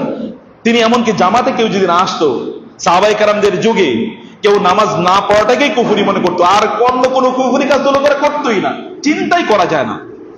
কেউ যদি নামাজ না পড়ে তাহলে মনে করো তো এই লোকটা কাফের, কারণ কাফেররাই কেবল নামাজ পড়ে। আর আমাদের দেশে আপনি হয়তো এখনো জুমা করছেন, আশপাশে ঘুরে দেখেন বহু পোলা পাইন অথবা বহু বুড়ো লোকেরা যারা হাঁটাহাঁটি করতেছে, নামাজে আসেনি, ঘুরে দেখবেন আপনি এরকম পরিস্থিতি আছে। তাহলে কিভাবে আপনি বলবেন আল-আহাদুল্লাযী বাইনানা ওয়া বাইনাহুমুস সালাতু, আমাদের মাঝে এবং অমুসলিমদের মাঝে মূল পার্থক্য হলো নামাজ। যারা রাসূল সাল্লাল্লাহু আলাইহি ওয়াসাল্লাম বলেছেন নামাজের যখনই সময় হয়, ভাইরা শুনুন, নামাজকে প্রাধান্য দেন। আল্লাহকে প্রাধান্য দিলে আল্লাহ আপনাকে প্রাধান্য দেবেন। আল্লাহকে যদি আপনি প্রাধান্য দেন, আল্লাহ তাআলা আপনার সমস্যার সমাধান করে দেবেন। নামাজে দাঁড়িয়ে গেলে আল্লাহ তাআলা প্রয়োজনে ফেরেশতা নাজিল করে দেবেন আপনার সমস্যা সমাধানের জন্য। কিন্তু আপনি নামাজে দাঁড়াবেন না, আল্লাহ তাআলা এই সমস্যা আরো জটিল করবেন, আরো জটিল করবেন, আরো জটিল করবেন। এরপরে দেখবেন আর কোনো কামই লাগবে, এরপর আর কোনো কাজই লাগবে না। সালাত, as-সালাত, as-সালাত, নামাজ, নামাজ যেখানে নামাজের সময় হয় সেখানে নামাজে দাঁড়িয়ে যাবেন এবং জামাতের সাথে সালাত আদায় করা রাসূলুল্লাহ সাল্লাল্লাহু আলাইহি ওয়াসাল্লাম আমাদের জন্য বাধ্যতামূলক করে দিয়েছেন, পুরুষদের জন্য। রাসূলুল্লাহ সাল্লাল্লাহু আলাইহি ওয়াসাল্লাম তিনি বাসায় নামাজ আদায় করতে পছন্দ করতেন, ভালোবাসতেন। আচ্ছা, তার বাসা কি মসজিদ থেকে 1 কিলোমিটার দূরে ছিল? তার বাসা কোথায় ছিল বলেন তো? মসজিদের সাথে নাকি মসজিদ থেকে দূরে? মসজিদের সাথে। কিন্তু তিনি সুন্নত এবং নফল আদায় করতেন কোথায়? ঘরে। আমাদের মতো এত বড় বুজুর্গ না যে নফল আদায় করে মসজিদে, ফরজ আদায় করে কোথায়? ঘরে। ফরজ আদায় করে বাসায়, আর মসজিদে এসে নফল আদায় করে। রাসূলুল্লাহ সাল্লাল্লাহু আলাইহি ওয়াসাল্লাম মসজিদে তিনি নফল আদায় করে আসতেন। হ্যাঁ, ঘরে তিনি নফল আদায় করতেন, সুন্নাহ আদায় করতেন। মসজিদে ঢুকলে তো 2 রাকাত নামাজ আদায় করা লাগে, that is a different issue, সেটা ভিন্ন জিনিস। তো তিনি ঘরে, তিনি বলেছেন লা তাজআলু কুবুরাকুম বুয়ুতাকুম কুবুরা, তোমাদের ঘরগুলোকে তোমরা কবর বানায়ো না, ঘরে নফল আদায় করুন। ইন্নাল বাইতাল্লাযী, যেই বাড়িতে, যে ঘরে যুকিরাল্লাহ, আল্লাহর নাম উচ্চারণ করা হয়, আল বাইতুল্লাযী ইউযকারু ফীহিল্লাহু ওয়াল্লাযী লাম ইউযকার ফীহি, যে বাড়িতে কোরআন তেলাওয়াত করা হয়, নামাজ আদায় করা হয়, যে বাড়িতে নামাজ আদায় করা হয় না, এই দুটো বাড়ির মধ্যে পার্থক্য হলো একটা যেন জীবিত আর একটা মৃত। ওইখানকার মানুষগুলো মরা মানুষ, ওইখানে যারা বসবাস করে তারা মরা। বাসায় নামাজ আদায় করেন, বাসায় বারাকা আসবে, ফেরেশতারা আসবে, শয়তান সেখান থেকে দূরে সরে চলে যাবে। রাসূলুল্লাহ সাল্লাল্লাহু আলাইহি ওয়াসাল্লাম এর কাছে 2 রাকাত নামাজ প্রচন্ড প্রিয় ছিল। সেই 2 রাকাত কোন রাকাত বলেন তো? রাকাতাই আল ফাজরি খায়রুম মিনাদ দুনিয়া ওয়া মা ফিহা, ফজরের 2 রাকাত নামাজ, এটাই দুনিয়া এবং দুনিয়ার সকল সম্পদের চেয়ে। তিনি এটাকে খুবই ভালোবাসতেন, তিনি কখনোই এই 2 রাকাত ছাড়তেন না। এমনকি যদি কখনো তিনি ফজরের নামাজ আদায় করতে না পারতেন, যেমন যুদ্ধের ময়দানে তিনি শত্রুদের নিয়ে ব্যস্ত ছিলেন, অথবা তিনি যুদ্ধে ক্লান্ত হয়ে তিনি ঘুমিয়ে পড়েছেন, কোনো কারণে তিনি ফজর নামাজ আদায় করতে পারেন নাই, এরকম 1-2 বার ঘটেছে, তখন তিনি কি করেছেন? ফজরের সুন্নত সহ পরবর্তী তিনি কাজা করেছেন। এখন অনেকেরই মাসালা জিজ্ঞেস করেন, আমরা যখন মসজিদে আসি তখন তো দেখি অলরেডি কি একামত শুরু হয়ে গেছে, তখন কি আমরা ফজরের 2 রাকাত সুন্নত আদায় করব? এই প্রশ্ন মুসলমান করলে আমার কাছে লজ্জা লাগে। এই মুসলমান কিভাবে এই সময় আসে যে আজান একামত হয়ে গেছে তখন তিনি মসজিদে আসেন? কেন? লজ্জা তো লাগে। আর তার সুন্নত পড়ার কথা ছিল কোথায়? কোথায় পড়ার কথা ছিল? বাসায়। তিনি বাসায় পড়ে আসতেন, অথবা এতটুকু আগে আসবেন যেন তিনি সুন্নত পড়তে পারেন। এই প্রশ্ন করে কিভাবে মুসলমান? হ্যাঁ, প্রশ্ন হতে পারে, ভ্যালিড কোয়েশ্চেন, কিন্তু এটা কমন কোয়েশ্চেন হতে পারে। এটা একটা কি আনকমন কোয়েশ্চেন, খুব রেয়ার কোয়েশ্চেন হবে, কিন্তু এটা এখন কমন কোয়েশ্চেন হয়ে গেছে। এটা এখন কমন কোয়েশ্চেন হয়ে গেছে। প্রিয় ভাইরা, রাসূলুল্লাহ সাল্লাল্লাহু আলাইহি ওয়াসাল্লাম যোহরের পূর্বে 4 রাকাত এবং যোহরের পরে 4 রাকাত নামাজ তিনি আদায় করতেন। বিশেষ করে যোহরের পূর্বে তিনি কে কথা বলেন নাই, কেউ যদি যোহরের পূর্বে 4 রাকাত সুন্নাত আদায় করে তাহলে আল্লাহ তাআলা তার জন্য জাহান্নামের দরজা বন্ধ করে দেন, জাহান্নাম তার জন্য হারাম করে দেন। যোহরের পরে কেউ যদি 4 রাকাত নামাজ আদায় করে, হারুমা আলান নারি, সে জাহান্নামের জন্য হারাম হয়ে যায়। কেউ যদি যোহরের আগে 4 রাকাত নামাজ আদায় করে তাহলে তাকে বলা হয় জান্নাতের যে কোনো দরজা দিয়ে তুমি প্রবেশ করো। যোহরের আগে 4 রাকাত, যোহরের পরেও কয় রাকাত? 4 রাকাত। এখন যোহরের পরে কয় 4 রাকাত? কোন 4 রাকাত? কেউ কেউ এটার এক্সপ্লেনেশন করেছেন 2 রাকাত সুন্নত এবং 2 রাকাত মুস্তাহাব বা নফল। এটারও ব্যাখ্যা আছে, নো প্রবলেম। আপনি 4 রাকাত আদায় করেন, 2 রাকাত করে করেন, অথবা 4 রাকাত একসাথেও করেন। এমনকি সহিহ হাদিসে এসে তিনি যদি যোহরের আগের 4 রাকাত আদায় না করতে পারতেন তাহলে যোহরের পরে তিনি তা আদায় করে নিতেন, অর্থাৎ যোহরের ফরজের পরে তিনি তা আদায় করে নিতেন। তিনি এটাকে ভালোবাসতেন, এই সালাতকে তিনি ভালোবাসতেন। তিনি তার পেছনে সবচেয়ে বুদ্ধিমান লোকদেরকে দাঁড়াতে তিনি খুবই পছন্দ করতেন। তিনি বলতেন, ইন্নী উহিব্বু আন ইয়ালিয়ানি আল উকালা ওয়া উলুল হিলমি ওয়ান নুহা মিনকুম, তোমাদের মধ্য থেকে যারা জ্ঞানী গুণী তারা নামাজে ঠিক আমার পেছনে দাঁড়ায়, এটা আমি পছন্দ করব। এখন দেখবেন বাইতুল্লাহ এবং মসজিদে নববীতে দেখবেন ইমাম সাহেবের পেছনে কারা কারা দাঁড়ায় বলেন তো? সবচেয়ে জ্ঞানী, সবচেয়ে বড় বড় স্কলাররা তার পেছনে দাঁড়ান। দুটো কারণ আছে, এর মধ্যে একটা কারণ হলো তাতে তার নামাজের মনোযোগ নষ্ট হবে না। পেছনে যদি ধরেন একটু কেউ একজন দাঁড়ান, কতক্ষণ পরে কাশি দিলেন, কতক্ষণ পরে তার মনোযোগ নষ্ট হলো, ইত্তকার সিত্তকার আওয়াজ করলেন, ইত্তকারে যিনি নামাজ আদায় করাবেন তার মনোযোগ নষ্ট হবে। 2 নম্বর সবচেয়ে গুরুত্বপূর্ণ, ইমাম সাহেব ভুল করতে পারেন না?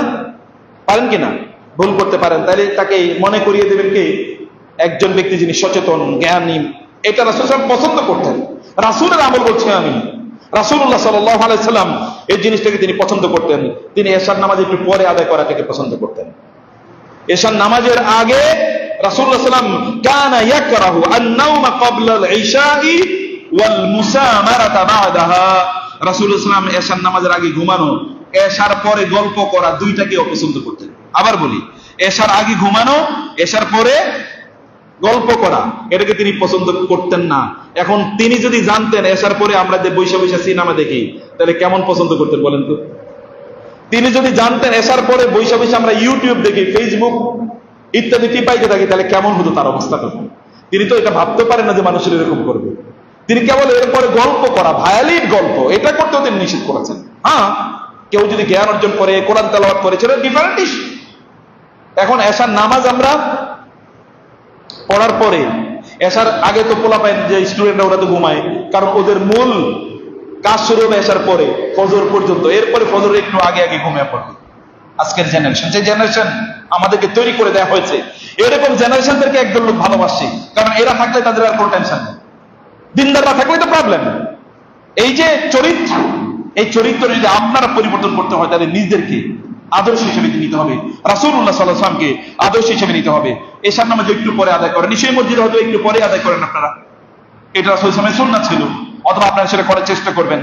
রাসূল সাল্লাল্লাহু আলাইহি ওয়াসাল্লাম উম্মতের জন্য কোন জিনিস যেন কঠিন না হয়ে যায় সেটা তিনি করতেন। উম্মতের জন্য আত-তাখফীফ আলা উম্মতি, তার উম্মতের জন্য তিনি বারবার বলতেন যে আমি যদি আমার উম্মার জন্য কষ্ট মনে না করতাম, তাইলে আমি তাদেরকে প্রত্যেক নামাজের আগে মেসওয়াক করাকে বাধ্যতামূলক করে দিতাম।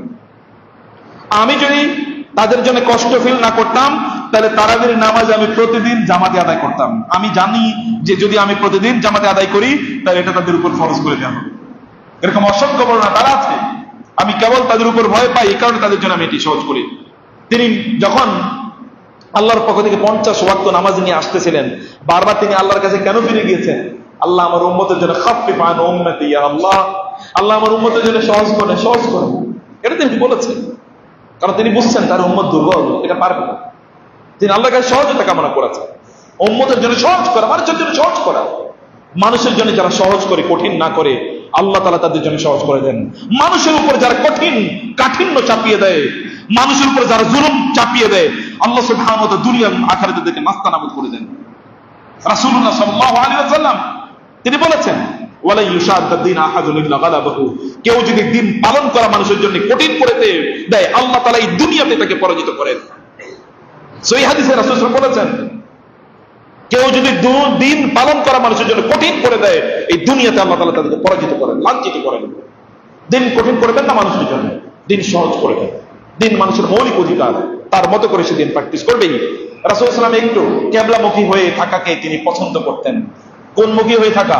কিবলামুখী। এখন তো আমাদের আরেকটা নতুন কিবলা বাইরেছে, দেওয়ানবাগী, সায়দাবাদী, অমক হুজুর, তমক বাগী ইত্যাদি নতুন নতুন কিবলা বাইরেছে। দয়াল বাবা, কিবলা কাবা, নতুন কিবলা বাইরেছে। আজকে একটা অবশ্য ভাঙছে, আজকে একটা ভাঙছে দেওয়ানবাগীর, ওইটা চূর্ণ বিচূর্ণ করেছে লোকেরা। সকালে আসার সময় দেখে আসলাম। আল্লাহ সুবহানাহু ওয়া তাআলা এই জমিনকে সকল শিরক থেকে মুক্ত করুন। সম্মানিত ভাইয়েরা এবং বোনেরা, আমি সেই জন্য বলছি রাসূল সাল্লাল্লাহু আলাইহি ওয়াসাল্লাম তিনি কিবলামুখী হইতেন। এমনকি সকল দোয়ায় তিনি কোনমুখী হতেন বলেন তো? আমরা কবরে যখন যাই, কবর জিয়ারতে, যদি সেখানে কখনো দোয়া করার প্রশ্ন উঠে, তাহলে কোন দিকে দাঁড়িয়ে ফিরে দোয়া করব? দোয়া কোন দিকে ফিরে? কবরের দিকে ফিরে নাকি কিবলামুখী হয়ে? সকল কাজ তিনি কিবলামুখী হয়ে, এমনকি কোরআন তেলাওয়াত কিবলামুখী হয়ে করা, এটা রাসূলুল্লাহ সাল্লাল্লাহু আলাইহি ওয়াসাল্লাম পছন্দ করতেন। قد نرى تقلب وجهك في السماء فلنولينك قبلة ترضاها, আমি কেবল আপনাকে দেখছি আসমানের দিকে বারবার তাকান, বারবার তাকান। আমি বুঝতে পারছি আপনি চান যেন কিবলার দিকে আপনার মুখটাকে আমি ফিরিয়ে দেই। যান এখন থেকে কিবলার দিকে, বাইতুল্লাহর দিকে ফিরে আপনি নামাজ আদায় করবেন। আল্লাহ তাআলা তার রাসূলকে নির্দেশনা প্রদান করলেন। প্রিয় ভাইরা, রাসূল এটাকে খুবই পছন্দ করতেন। তিনি আইয়াকুন আবদান শাকুরা, তিনি আল্লাহর কৃতজ্ঞ বান্দা হতে চাইতেন। আমাদের কৃতজ্ঞতার লেভেল কই বলেন তো? অধিকাংশ লোকই তো অকৃতজ্ঞ। ইন্নাল ইনসানা লাকাফুর। আল্লাহ রাসূল সাল্লাল্লাহু আলাইহি ওয়াসাল্লাম বলেছেন, আল্লাহ তাআলা বলেছেন, মানুষ খুবই অকৃতজ্ঞ, খুবই অকৃতজ্ঞ। মানুষ আল্লাহরই কৃতজ্ঞতা আদায় করে না। কয়বার আপনি আলহামদুলিল্লাহ বলেন ডেইলি? কিছু কিছু লোক আছে, যাদের মাধ্যমে তারা উপকৃত হয়েছে, তাদের নাম এত পরিমাণ, তাদের নেতা নেত্রীদের নাম যেই পরিমাণ বলে, এরা যদি ততবার আল্লাহর নাম উচ্চারণ করে তাহলে এরা জান্নাতুল ফেরদাউসে চলে যেত। এদের চেয়ে ভালো মুসলমান কেউ হতে পারতো না। কিন্তু তারা যেই পরিমাণ তাদের তথাকথিত নেতা নেত্রীদের নাম তারা উল্লেখ করে, আল্লাহর নাম তারা এতটুকু উল্লেখ করে, তাদেরকে যতটুকু শ্রদ্ধা করে, আল্লাহকে তার 1000 কোটি ভাগের এক ভাগে তারা শ্রদ্ধাও করে না, সম্মান করে না। মর্যাদারাই আল্লাহ তাআলার কাছে তাদের। এই কালচার আমাদেরকে ধ্বংস করে দিয়েছে। এই যে আপনাদেরকে বলছি, আল্লাহ সুবহানাহু ওয়া তাআলা ইন্নাল ইনসানা লাযালুমুন কাফফার, আল্লাহ তাআলা বলেছেন যালুমুন এবং কাফফার, যারা আরবি ভাষা জানেন এগুলোকে বলা ইসমুল মুবালাগা। মানুষ খুবই জালেম, মানুষ খুবই অকৃতজ্ঞ। আল্লাহ বলছেন আমরা যেন ওই কাতারে না পড়ে যাই। রাসূল ইসলাম আল্লাহ সুবহানাহু ওয়া তাআলা তিনি ছিলেন শাকুর, প্রচন্ড শুকর আদায় করতেন সর্বাবস্থায়। তিনি কানা ইয়াজকুরুল্লাহ ফি কুল্লি আহিয়ানিহি, তিনি সদা সর্বদা আল্লাহ জিকির করতেন, আল্লাহ সুবহানাহু ওয়া তাআলাকে তিনি স্মরণ করতেন। তিনি আখিরাত নিয়ে খুবই সন্তুষ্ট থাকতেন। আমরা কোনটা নিয়ে সন্তুষ্ট? দুনিয়া নাই, দুনিয়ার জন্য সব পাগল। রাসূলুল্লাহ সাল্লাল্লাহু আলাইহি ওয়াসাল্লাম তিনি যখন মক্কা বিজয়ের পর, যখন তিনি হুনাইনের যুদ্ধে প্রচুর পরিমাণ গনিমতের মাল পেলেন, এগুলো সাহাবাদের মাঝে বন্টন করে দিলেন। বিশেষ করে এগুলো মক্কার মুসলমানদেরকে অনেক বেশি প্রদান করলেন। মদিনার সাহাবায়ে কেরামরা তারা একবার ভাবলেন ঘটনা কি? রাসূল সাল্লাল্লাহু আলাইহি ওয়াসাল্লাম বললেন, অথবা কিসরা এবং কায়সারের ব্যাপারে রাসূল সাল্লাল্লাহু আলাইহি ওয়াসাল্লাম একবার তার স্ত্রীদের সাথে রাগ করে তিনি গিয়ে, আপনি জানেন যে তার স্ত্রীদের সাথে রাগ করে তিনি গিয়ে মসজিদে 1 মাস তিনি থাকলেন। মসজিদে মাদুর মানে হচ্ছে খেজুর পাতার চাটাই, এর উপর তিনি শুয়েছিলেন। তার শরীরে দাগগুলো পড়ে গেছে। ওমর রাদিয়াল্লাহু তাআলা আসলেন, দেখলেন রাসূলের গায়ে দাগ পড়ে গেছে। তিনি কেঁদে দিলেন। রাসূল সাল্লাল্লাহু আলাইহি ওয়াসাল্লাম তাকে সান্ত্বনা দিয়ে বলেন, ইয়া ওমর, আলা তুহিব্বু আন তাকুনা লাহুম আদ-দুনিয়া ওয়া তাকুনা লানা আল-আখিরাহ। ওমর তুমি কাঁদো কেন? ওমর বলছেন, ইয়া রাসূলুল্লাহ, আপনি আল্লাহর সবচেয়ে সম্মানিত সৃষ্টি, আর কিসরা এবং কায়সার পারস্য এবং রোমান সম্রাটরা কি রাজপ্রাসাদে থাকে, আর আপনার কত কষ্ট। ওমর কেঁদে দিচ্ছেন। রাসূল বললেন, ওমর কাঁদেন কেন? আপনি কি পছন্দ করেন না ওরা দুনিয়া নিয়ে থাকুক আর আমরা আখিরাত নিয়ে থাকি? আমাদের তো আখিরাত, আমরা আখিরাতে রাজা, আমরা আখিরাতের সম্রাট, ওরা দুনিয়ার সম্রাট হোক। প্রিয় ভাই, প্রিয় বোন, আখিরাত আপনার মাথায় কতটুকু আছে? ডেইলি কয়বার চিন্তা করেন বলেন তো আপনি আখিরাতের ব্যাপারে? যত হাই হতাশ, এই মসজিদ থেকে বের হওয়ার পরেও তো কেবল দুনিয়া নিয়ে চিন্তা হবে, দুনিয়া নিয়ে আলোচনা হবে। দুনিয়ার আলোচনা বাইরে কিচ্ছু নাই। আখিরাতের আলোচনাটায় নিজেকে প্রবৃত্ত করুন। রাসূলুল্লাহ সাল্লাল্লাহু আলাইহি ওয়াসাল্লাম কিছু কিছু মাসে রোজা রাখাকে অনেক বেশি পছন্দ করতেন, যেমন মুহররম মাস, যেমন শাবান মাস। রমজানে তো রোজা রাখা ফরজ, সেটা তো আর আলোচনার অপেক্ষায় রাখে না। অন্য মাসগুলো তিনি রোজা রাখাকে খুবই পছন্দ করতেন। তিনি সোমবার এবং বৃহস্পতিবার রোজা রাখা পছন্দ করতেন, ভালোবাসতেন, এবং তিনি বলতেন, ইন্নী উহিব্বু আন ইউরাদা আমালি ওয়া আনা সাইম, আমি চাই আল্লাহ সুবহানাহু ওয়া তাআলা এর কাছে যখন আমার আমলগুলো সোমবার এবং বৃহস্পতিবার প্রেজেন্ট করা হবে, তখন আমি রোজা অবস্থায় আছি। সোমবার এবং বৃহস্পতিবার সোমু তাসিহু, রোজা রাখা সুস্থ থাকবে। আমি একটু অসুস্থ ফিল করছিলাম গত কয়েকদিন, পরপর 2 দিন রোজা রাখার পরে দেখি শরীরটা চাঙ্গা হয়ে গেছে। সুবহানাল্লাহ। আমি আল্লাহর রাসূলের, এটা আমি গত 2-3 দিন আগের কথা বলছি, রাসূলুল্লাহ সাল্লাল্লাহু আলাইহি ওয়াসাল্লামের পলিসি, প্রেসক্রিপশন, মেডিসিন, এত বড় ডাক্তার থাকার পরেও আমাদেরকে বিভিন্ন জায়গায় ছুটতে হয় ডাক্তারের কাছে। এত বড় অ্যাডভাইজার থাকার পরে এখন আমাদেরকে আরেকজনের কাছ থেকে অ্যাডভাইস নেওয়া লাগে।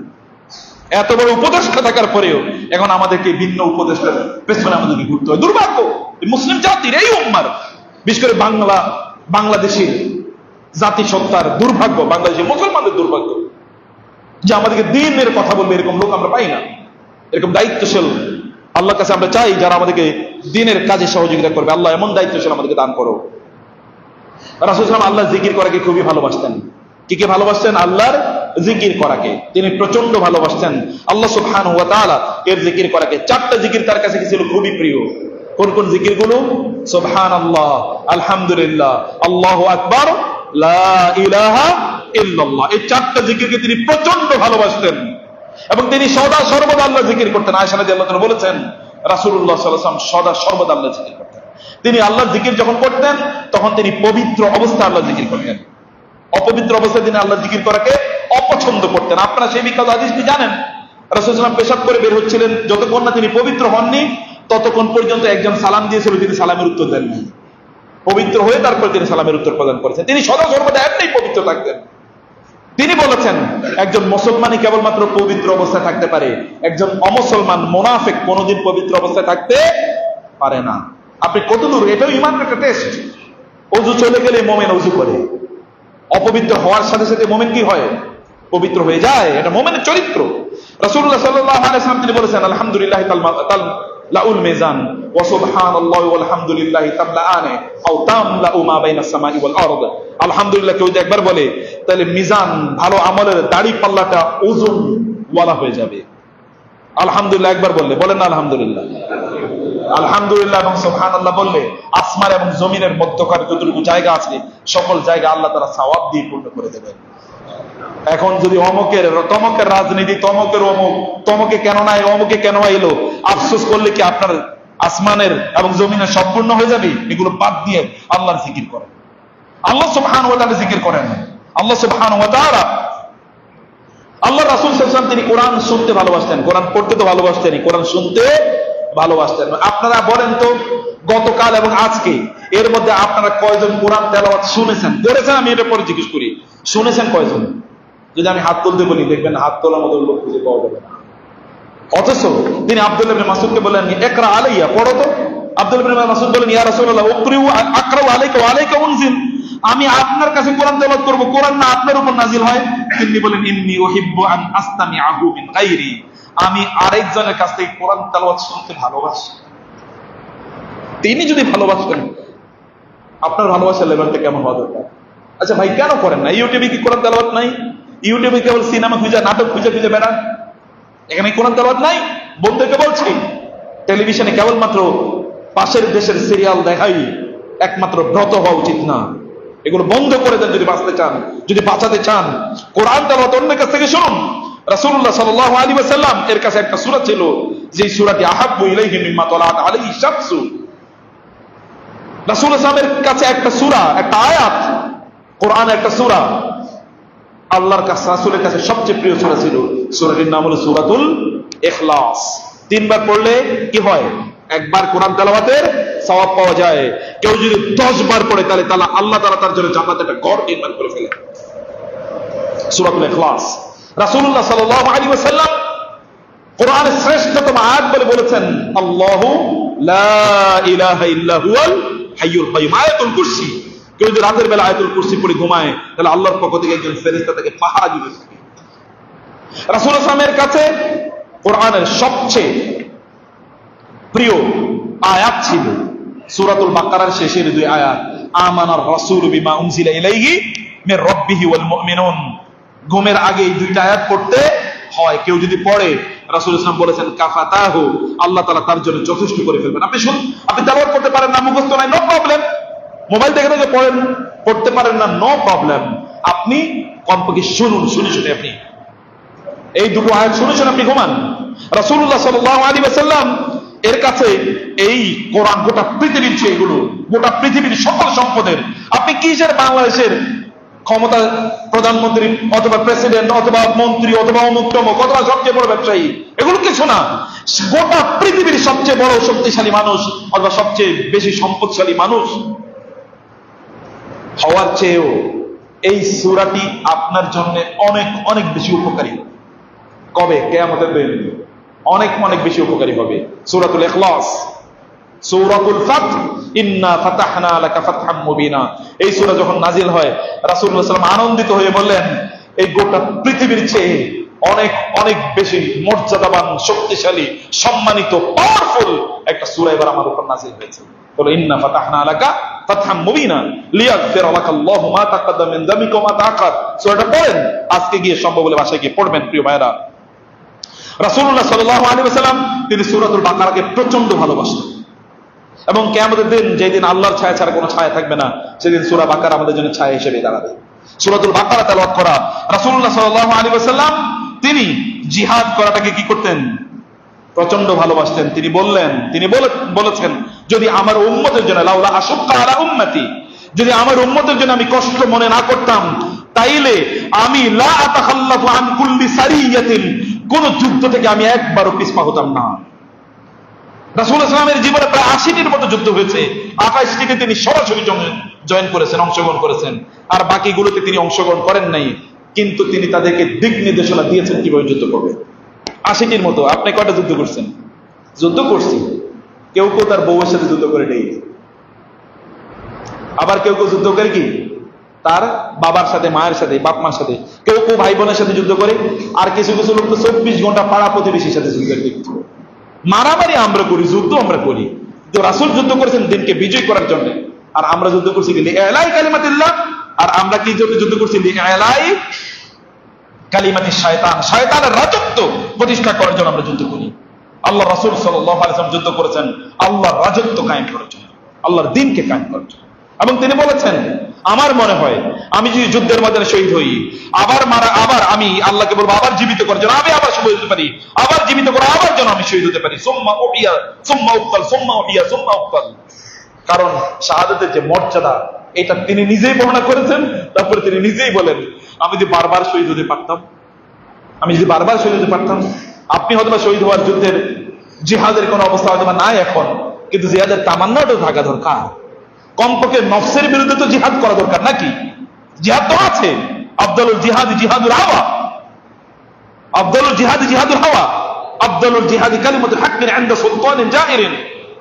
কোন ডাকাত অথবা কোন জালিম শাসক অথবা যারা জুলুমতন্ত্র কায়েম করে, তাদের বিরুদ্ধে তাদের সামনে দাঁড়িয়ে সত্য কথা বলা, এটা শ্রেষ্ঠতম জিহাদ বলে সহিহ হাদিসে এসেছে। এটা কোন দুর্বল হাদিসের কথা বলছি না আমি।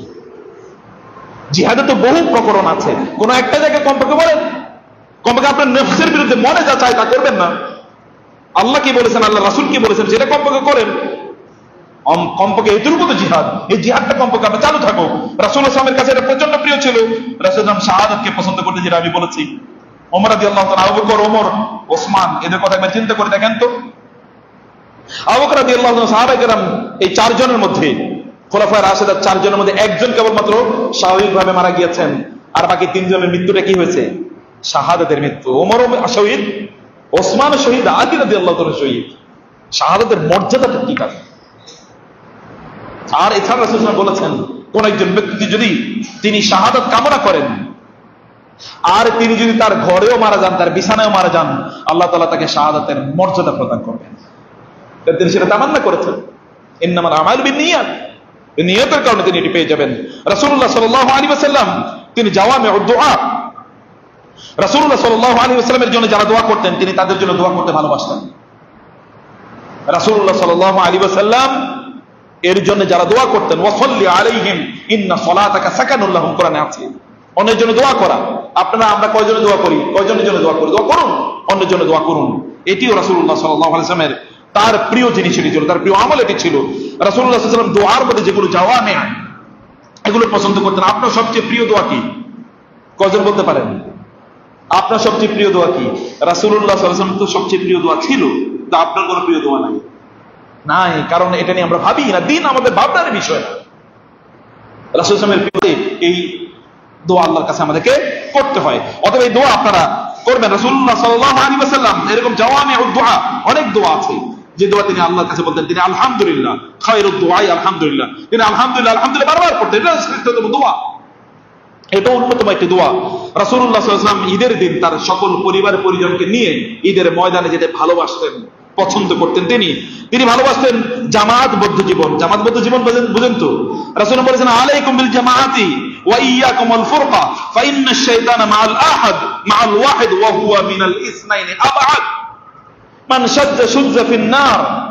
তোমরা জামাতবদ্ধ জীবন যাপন করে একসাথে থাকো, বিচ্ছিন্ন হয়ে যেও না। ইহতাসিমু বিহাবলিল্লাহি জামিআ ওয়া লা তাফাররাকু, বিচ্ছিন্ন হয়ে যেও না। তিনি বলেছেন, কারণ শয়তান যারা বিচ্ছিন্ন তাদের সাথে থাকে, যারা জমাতবদ্ধ থাকে শয়তান তাদের থেকে দূরে থাকে। আপনারাও জমাতবদ্ধ, আলহামদুলিল্লাহ। এই অঞ্চলে আপনারা যারা দিন প্র্যাকটিস করেন তারা একটা কমিউনিটির মধ্যে থাকেন, বিচ্ছিন্ন হয়ে যাবেন না। এখন সব সমস্যা হলো মুসলমানদের মাঝে নামাজির বিরুদ্ধেই সবসময় লাগিয়ে থাকে। বেনামাজির বিরুদ্ধে কোনো কথা নেই। দেখেন এই মসজিদে, অন্যান্য মসজিদে আপনি গিয়ে সুন্নাহ অনুসারে আমল করলে আপনার বিরুদ্ধে লোকেরা লেগে যাবে। সুন্নাহ অনুসারে আমল না করেন কেউ কিচ্ছু বলবে না, নামাজ না পড়েন কেউ কিচ্ছু বলবে না, এখান দিয়ে হাইটা যাক কিচ্ছু বলবেন না। কিন্তু আইসা কেন তুমি জোরে আমিন বললা, কেন রফিয়াদান করলা, কেন ওটা করলা, এটা নিয়ে সব মাথা ব্যথা, মায়ের পিঠ। নামাজ না পড়লে কোনো সমস্যা নেই, এমন একটা দুর্ভাগ্য পীড়িত সমাজ আমাদের। সালাত জামাত বদ্ধ জীবন যাত্রার কথা রাসূলুল্লাহ সাল্লাল্লাহু আলাইহি ওয়াসাল্লাম মুশরিকদের, যারা কাফের এবং মুশরিক, তাদের বিরোধিতা করতে তিনি ভালোবাসতেন। ভালো করে শুনুন, কাফের এবং মুশরিকদের বিরোধিতা করতে তিনি ভালোবাসতেন। তিনি বলেছেন, তোমাদের দাড়িগুলো লম্বা করো, তোমাদের দাড়ি চুল যদি সাদা হয়ে যায় এগুলোকে কি করো, এগুলোকে তোমরা গায়্যিরু হাযা শাইবা, তোমরা এগুলোকে পরিবর্তন কালার করো। কারণ ইহুদি এবং খ্রিস্টানরা এগুলোকে কালার করে না দাড়ি পর্যন্ত। রাস্তা দিয়ে যখন যাবে তখন তোমরা রাস্তার মধ্যখান দিয়ে হাঁটবে, ইহুদি এবং খ্রিস্টান রাস্তার কর্নার দিয়ে যাবে। কি ব্যক্তিত্ব কাকে বলে! আর এখন আমরা ইহুদি এবং খ্রিস্টান, হিন্দু, বৌদ্ধ, ওদের পায়ের কাছে গিয়ে আমরা এখন লুটিয়া পড়ি, আমাদেরকে বাঁচাও। আল্লাহ রাসূল বলেছেন, লা ইয়াত্তাখিযুল মুমিনুনা আল কাফিরিনা আউলিয়া মিন দুনিল মুমিনিন, মুমিনরা মুমিনদেরকে বাদ দিয়ে কাফেরদেরকে তারা কোনোদিন বন্ধু হিসেবে গ্রহণ করতে পারে না। ওমাই ইয়াতাওয়াল্লাহু মিনহুম ফাইন্নাহু ওমাই ইয়াতাওয়াল্লাহু মিনকুম ফাইন্নাহু মিনহুম। আল্লাহ তাআলা বলেছেন, কেউ যদি কাফের মুশরিকদেরকে বন্ধু হিসেবে নেয় তাইলে সে নিজেও কাফের এবং মুশরিক বলে পরিগণিত হবে। আল্লাহ তাআলা বলছেন, আমি বলিনি, তিনি বলছেন। এটা একজন মুমিনের চরিত্র কোনোদিন হতে পারে না। এবং রাসূলুল্লাহ সাল্লাল্লাহু আলাইহি ওয়াসাল্লামের কাছে দুটো প্রিয় জিনিস, রাসূলুল্লাহ সাল্লাল্লাহু আলাইহি ওয়াসাল্লাম এর কাছে ছিল, তিনি প্রচন্ড ভালোবাসতেন যেই দুটো জিনিসকে, আহাব্বুল আমরাইন আল হিলম ওয়াল আনাত। রাসূলুল্লাহ সাল্লাল্লাহু আলাইহি ওয়াসাল্লাম ধীর স্থিরতাকে তিনি পছন্দ করতেন এবং তিনি ধৈর্যশীলতাকে তিনি পছন্দ করতেন। বুদ্ধিমত্তার সাথে, প্রজ্ঞার সাথে, ধৈর্যশীলতার সাথে কাজ করা, এটাকে তিনি পছন্দ করতেন। আল্লাহ সুবহানাহু ওয়া তাআলা তার রাসূলের আদর্শ মোতাবেক আমাদেরকে চলার তৌফিক দান করুন। আমিন। আকুলু কওলি হাযা ওয়া আস্তাগফিরুল্লাহ লি ওয়া লাকুম ওয়া লিসাইরিল মুসলিমিন ফাস্তাগফিরুহু ইন্নাহু হুয়াল গফুরুর রহিম।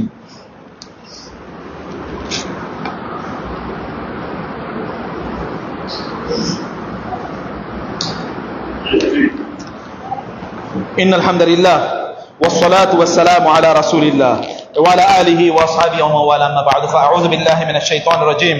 বিসমিল্লাহির রহমানির রহিম। ইন্নাল্লাহা ওয়া মালাইকাতাহু ইউসাল্লুনা আলান নবী ইয়া আইয়ুহাল্লাযীনা আমানু সাল্লু আলাইহি ওয়া সাল্লিমু তাসলিমা। আল্লাহুম্মা সাল্লি আলা মুহাম্মাদিন ওয়া আলা আলি মুহাম্মাদিন কামা সাল্লাইতা আলা ইব্রাহিম وعلى آل إبراهيم إنك حميد مجيد. اللهم بارك على محمد وعلى آل محمد كما باركت على إبراهيم وعلى آل إبراهيم إنك حميد مجيد.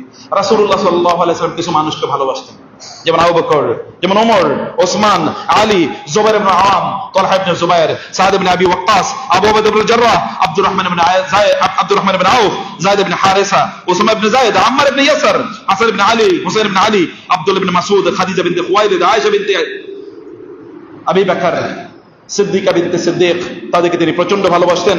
তিনি মুআয ইবনে জাবাল, আবু যর আল গিফারি, সালমান আল ফারিসি, মিকদাদ ইবনে আল আসওয়াদ, জাহির এবং সাহাবায়ে কেরামদের মধ্যে অনেককে ভালোবাসতেন। তিনি মিসকিনদেরকে ভালোবাসতেন, গরিবদেরকে ভালোবাসতেন। আমরা সব ভালোবাসি টাকাওয়ালাদেরকে।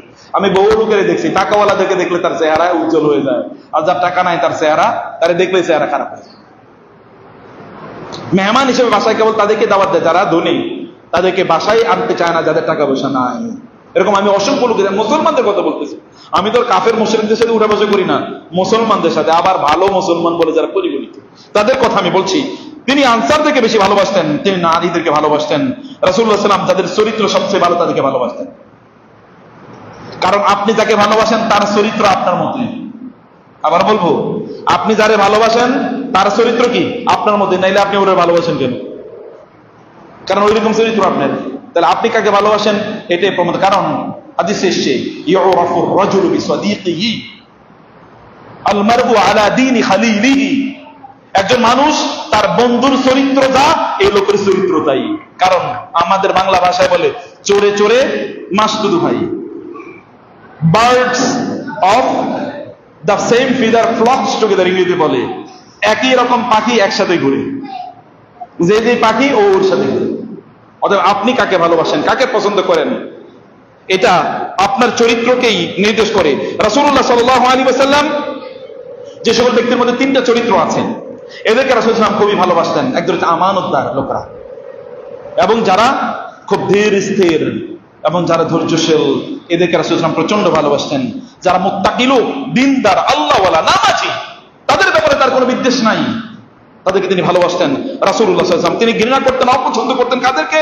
তিনি তাদেরকে অপছন্দ করতেন যাদের চরিত্র খারাপ, মিথ্যাবাদী, অথবা ডাকাত, অথবা সম্পদ লুণ্ঠনকারী, মানুষ হত্যাকারী, মানুষকে গালিগালাজকারী, চরিত্র খারাপ, এই সকল লোকদেরকে তিনি অপছন্দ করতেন।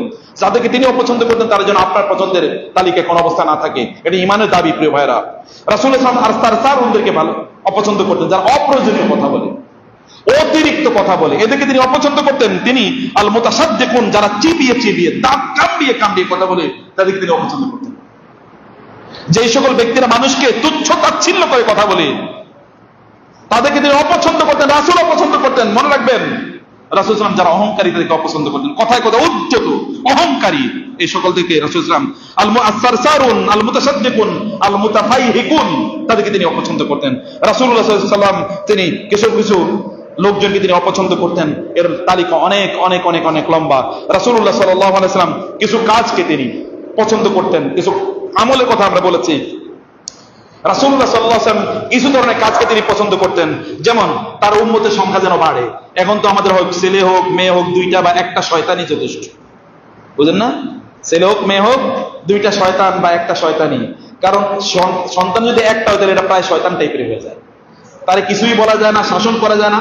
আর যদি 7-8টা থেকে, যেমন আপনাদের ছিল, মা একটা বিশাল ব্যাট নিয়ে বসতো, ভুল করছো পিটাও, অন্যায় করছো মারো। আর এখন তো একটা, এখন কিছুই বলতে পারেন না, মাত্র একটাই সন্তান, এখন এটা পরে কি হয়ে যায়? এটা শয়তান হয়ে যায়। এই স্লোগান মুসলমানদের স্লোগান না। রাসূল সাল্লাল্লাহু আলাইহি ওয়াসাল্লাম বলেছেন, তোমাদের সংখ্যা বাড়াও, কিয়ামতের দিন তোমাদের সংখ্যা নিয়ে আমি গর্ব করব। আপনার সন্তান বাড়ান। রিজিকের মালিক কে? আল্লাহ, নাকি রিজিকের মালিক আপনি? আপনার সন্তান বাড়লে রিজিক কি আপনার কমে যাবে? নো, রিজিক বাড়বে। সন্তান বাড়াইয়া দেখেন, রিজিক বেড়ে যাবে ইনশাআল্লাহ। রাসূল সাল্লাল্লাহু আলাইহি ওয়াসাল্লাম তীরন্দাজদেরকে পছন্দ করতেন, তীর মারতে তিনি পছন্দ করতেন। রাসূল সাল্লাল্লাহু আলাইহি ওয়াসাল্লাম কোন জিনিস সম্পর্কে উত্তম ধারণা পোষণ করতে পছন্দ করতেন। কোন জিনিস দেখলে ও ভালো একটা কিছু হবে, তো যেমন অসুস্থ ব্যক্তিকে দেখে তিনি কি বলতেন? লা বা'সা তাহুন, ইনশাআল্লাহ ভালো হয়ে যাবে, ভালো হয়ে যাবে। লোকটা কিন্তু অসুস্থ, আমরা গিয়ে বলি, হায় হায় তোমার কেমনে এই রোগ হইল, তুমি কেমনে অ্যাক্সিডেন্ট করলা? আল্লাহ রাসূল কি বলতেন? লা বা'সা তাহুন, ইনশাআল্লাহ, no problem, you will be okay very soon, ঠিক হয়ে যাবে। This is positive attitude, this is positive attitude, এটা করতে হয়। তিনি আর রুইয়াল হাসানা, সুন্দর স্বপ্ন দেখা, নিজেও ভালোবাসতেন, অন্য কেউ সুন্দর স্বপ্ন দেখলে তার ভালো লাগতো। আর আমাদের যদি কেউ ভালো স্বপ্ন দেখে, আমাদের জিহ্বা কামড়ে দেখি, এই স্বপ্ন কেন দেখবে? কারো ভালো দেখলে আমাদের মন জ্বলে। রাসূল সাল্লাল্লাহু আলাইহি ওয়াসাল্লাম আল কায়েদ, তিনি এটাকে পছন্দ করতেন। আল কায়েদ মানে হচ্ছে কেউ যদি স্বপ্নে দেখে যে তার পায়ে বেড়ি, পায়ে কি লাগানো হয়েছে? বেড়ি লাগানো হয়েছে। বেড়ি মানে হচ্ছে শিকল লাগানো হয়েছে। আপনি তো বলবেন সর্বনাশ। রাসূল বলতেন, না, ভালো তো, ওর পায়ে বেড়ি লাগানো হয়েছে যেন ও খারাপ কাজ না করতে পারে, বাইন্ধে রাখা হয়েছে। আর গলায় যদি বেড়ি লাগানো হতো তাহলে বলতো জাহান্নামী, কারণ জাহান্নামীদের গলায় কি থাকবে? বেড়ি থাকবে। জাহান্নামীদের পায়ে বেড়ি থাকবে না, গলায় বেড়ি থাকবে। দেখছেন স্বপ্নের ব্যাখ্যা কাকে বলে? কিভাবে তিনি ব্যাখ্যা করতেন? তিনি যখন ডান দিক থেকে তিনি সব কাজ করতে পছন্দ করতেন, তায়াম্মুন, ডান দিক থেকে তিনি সব কাজ করতে পছন্দ করতেন। তিনি রাসূলুল্লাহ সাল্লাল্লাহু আলাইহি ওয়াসাল্লাম তিনি যখন পেশাব পায়খানা করতে বসতেন, তখন তিনি উন্মুক্ত জায়গায় বসতেন না, তিনি চারিদিকে ঘেরা তিনি রাখতেন। এবং তিনি বৃহস্পতিবার সফর করতে পছন্দ করতেন। তিনি নারীরা, যে সকল নারীরা লজ্জাশীলা, তিনি তাদেরকে প্রচন্ড ভালোবাসতেন। রাসূলুল্লাহ সাল্লাল্লাহু আলাইহি ওয়াসাল্লাম কয়েকটা জিনিস, লাস্ট মিনিটে কয়েকটা জিনিসকে তিনি অপছন্দ করতেন। আর হচ্ছে কাফেরি, কুফরি করা, অপরাধ করা, গুনাহ করা, আল্লাহর অবাধ্য হওয়াকে তিনি অপছন্দ করতেন। আল্লাহ তাআলার সাথে শিরক করাকে তিনি অপছন্দ করতেন। নামাজের জায়গাটাকে মোছা অথবা কপাল মোছা কতক্ষণ পরে পরে, নামাজের জায়গায় ধুলাবালি আছে কিনা ফু দিয়ে দূর করা, এটাকে তিনি অপছন্দ করতেন। আপনি কাজটা করবেন না, যেটাকে অপছন্দ করতেন। তিনি নামাজের মধ্যে কুকুরের মতো অথবা বন্য প্রাণীর মতো করে বসাকে তিনি অপছন্দ করতেন, যেমন সিজদার দিকে একটা লেফটিয়ে অথবা বসা দুই পাকে আসরের মতো করে বসা, এটাকে তিনি অপছন্দ করতেন। কোরআনকে নিয়ে ইখতিলাফ করাকে তিনি অপছন্দ করতেন। কোরআন যখন পড়বে তখন মনোযোগ দিয়ে শুনবে, এটাকে তিনি পছন্দ করতেন।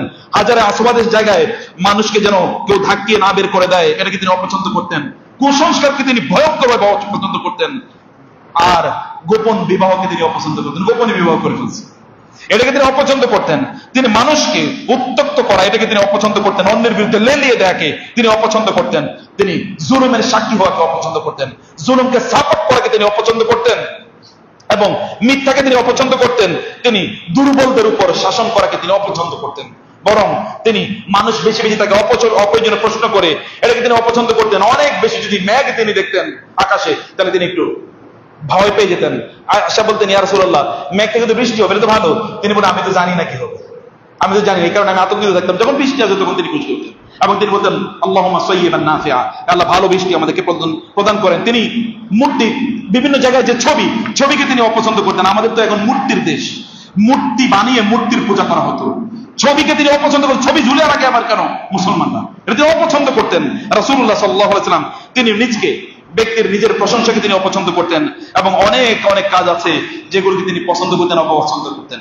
সময় ইনশাআল্লাহ অন্য একবার আসবো, ইনশাআল্লাহ অন্য জুমাতে আমরা বাকি তার কাজগুলো আমরা আপনাদেরকে বলবো যে তিনি কি কি অপছন্দ করতেন, যেন এই কাজগুলো আমরা না করি। আল্লাহ সুবহানাহু ওয়া তাআলা আমাদেরকে বোঝার তৌফিক দান করুন। ঢাকার বংশাল নিবাসী মোহাম্মদ মাসুদ হোসেন, তার